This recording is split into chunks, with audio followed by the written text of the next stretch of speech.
The second Sonic Frontiers content update just dropped, and while I'm waiting for update 3 to give my full thoughts on the DLC, I thought I would make a video detailing a lot of things I found within this new update for the game, including things that Sega hasn't said a word about. So let's just get into it. So first, let's start with the one that Sega has actually advertised in the trailer of the update, the Spin Dash. So in order to unlock the Spin Dash in Sonic Frontiers, you need to complete every action chain challenge with an S rank. Now that may sound pretty bad, I know, but it's actually not as hard as you think. If you have fully maxed out stats, then the action chain challenges are actually a breeze. But yeah, once you do that, you unlock the Spin Dash, and it's actually really fun to use. And this is honestly one of the best additions in this game. My favorite thing to do with it is just start boosting, and then you can press the roll button, which gains a ton of speed, and you can pretty much just launch off of anything and roll around anything. This is a great addition to the game, and I'm so glad they added it. Next up, they added more songs to the Jukebox in this update. So the Jukebox in the previous update included songs from across the Sonic series, but it was strangely missing the other island themes in the game. Now, this was a highly requested feature because after you finished an island, you're stuck with the 7th movement of that island's soundtrack, and you couldn't select the previous island themes. However, in Update 2, they added more music tokens in each of the islands, which gives you those extra island themes, so you can listen to them whenever and wherever you want.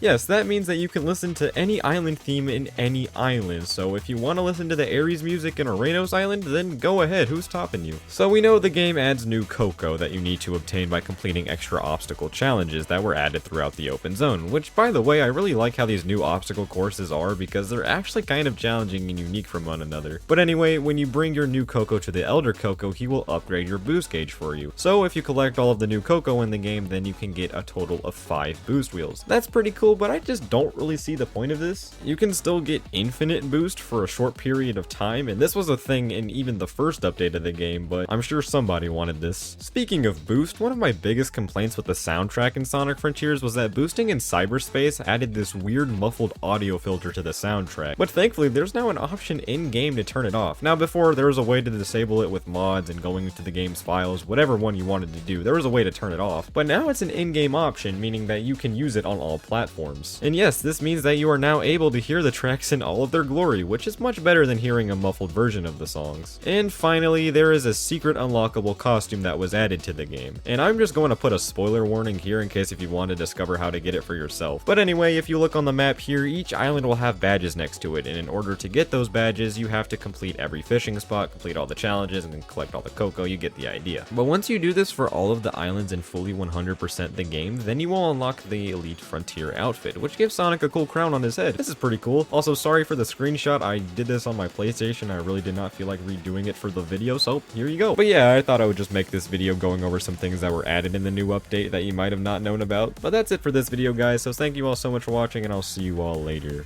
Goodbye.